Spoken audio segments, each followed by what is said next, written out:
a divided Colorado Supreme Court is removing former President Donald Trump from the state's primary ballot, saying in a historic ruling that he is ineligible to be president after his role in the January 6, 2021, attack on the U.S. Capitol.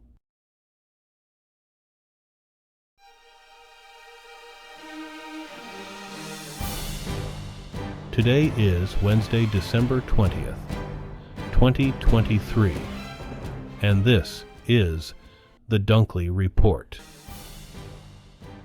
A divided Colorado Supreme Court is removing former President Donald Trump from the state's primary ballot, saying in a historic ruling that he is ineligible to be president after his role in the January 6, 2021, attack on the U.S. Capitol.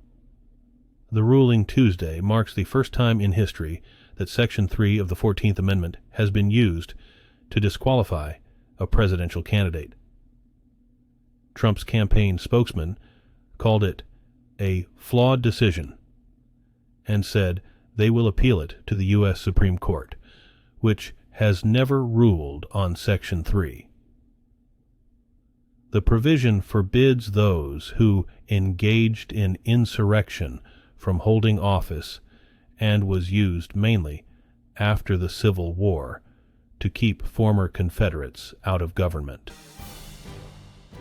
Israel bombarded towns across southern Gaza with airstrikes, killing at least 45 Palestinians and pressing ahead with its offensive against Hamas militants with renewed backing from the United States. Israel's defense minister said on Tuesday that Israeli forces also were entering Hamas tunnel network in northern Gaza to clear militants from the area. The Israeli army raided and detained staff at two of the last functioning hospitals in the region. The densely built urban north, including Gaza City, has seen ferocious fighting between troops and Hamas fighters. The air and ground war was launched in response to Hamas's October 7th attack into Israel. It has killed nearly 20,000 Palestinians and displaced some 1.9 million people. Hundreds of dates are written on concrete-filled steel columns erected along the U.S. border with Mexico to memorialize when the Border Patrol has repaired illicit openings in the would-be barriers. Yet, no sooner are fixes made than another column is sawed, torched, and chiseled for large groups of migrants to enter. Usually with no agents in sight, a Border Patrol tour in Arizona for news organizations, including the Associated Press, showed improvements in custody conditions and processing times, but flows are unprecedented across the border. The numbers have nudged negotiators for the White House and congressional Democrats to consider major limits to asylum as part of a deal for Ukraine aid. Scientists have been anticipating the eruption of a volcano in southwestern Iceland for several weeks. Authorities evacuated the fishing town of Grindavik as a precaution in November. So it wasn't a surprise when the eruption happened on Monday night. The area known broadly as Fagradalsfjall volcano had been dormant for around 6,000 years. But it flared to life in March 2021. The latest eruption is larger and more powerful than those in recent years. But experts say it's unlikely to impact air travel. They say the location and features of this eruption mean that it isn't expected to produce much ash. One immediate threat is pollution from volcanic gas, which authorities say may be detected in the area of Reykjavik on Wednesday. The White House and Mexico's president are sharply criticizing a new Texas law that would allow police to arrest migrants who illegally cross into the U.S. and empower local judges to order them to leave the country. Also, Tuesday, civil rights groups and Texas's largest border county filed a lawsuit.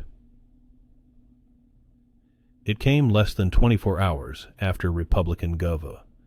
Greg Abbott signed the law. The groups say it's an unconstitutional reach over the U.S. government's authority on immigration. Abbott said Tuesday that Texas is going to such dramatic lengths because of frustration over the Biden administration's immigration policies.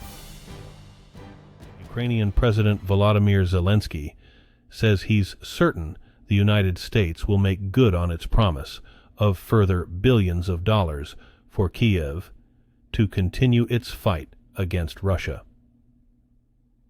In a year-end news conference Tuesday, he bluntly replied, "No," to a question about whether his country might lose the war. U.S. President Joe Biden's proposed package of aid for Ukraine is stalled in Washington, and the U.S. Defense Department says it is almost out of money to help Ukraine's defense after almost 22 months of fighting. But Zelensky said, "I am confident that the U.S. will not let us down, and that what we have agreed with the U.S. will be fulfilled." New York State will create a commission tasked with considering reparations to address the persistent, harmful effects of slavery in the state under a bill signed into law by Governor Chava. Kathy Hochul on Tuesday. The bill signing comes at a time when various places throughout the United States attempt to figure out how to best reckon with the country's dark past. New York now follows California, which became the first state to form a reparations task force in 2020. Other states, including Massachusetts and New Jersey, have considered similar legislation, but those bills haven't made it over the finish line. Thousands of kids went missing from schools during the pandemic. For some who have tried to return, school paperwork has proved a daunting obstacle. In Atlanta, one family's 4 kids have been home since March 2020, ultimately unenrolled for poor attendance. To sign them back up, their mom must present several identification, health, and residency documents, including one that must be notarized. Without a driver's license or a working phone, Mom Tamika has found the task overwhelming. Records show Atlanta school staff have called Tamika 19 times since the pandemic about her children's school attendance. Most of those calls went to voicemail or didn't go through because the phone was disconnected. Tamika says she's unaware of any outreach from Atlanta schools. California regulators have approved new rules to let water agencies recycle wastewater and put it right back into the pipes that carry drinking water to homes, schools, and businesses.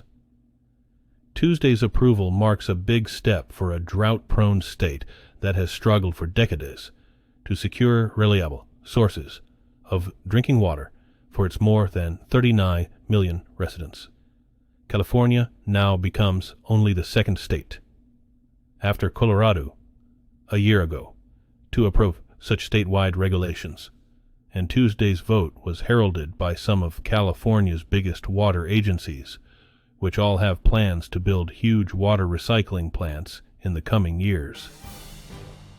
President Joe Biden has memorialized Justice Sandra Day O'Connor as a pioneer in the legal world who inspired generations of women. O'Connor was the first woman to serve on the Supreme Court. Chief Justice John Roberts joined Biden in speaking at Tuesday's services at Washington National Cathedral, calling her a Yeecho strong, influential, and iconic jurist. O'Connor was an Arizona native who served as an unwavering voice of moderate conservatism on the High Court for more than 2 decades.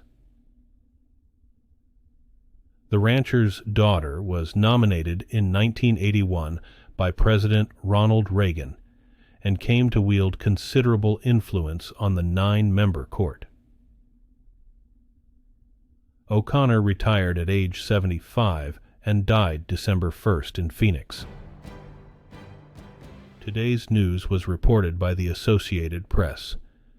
This has been the World News for Wednesday, December 20th, 2023. Thanks again for joining us at The Dunkley Report.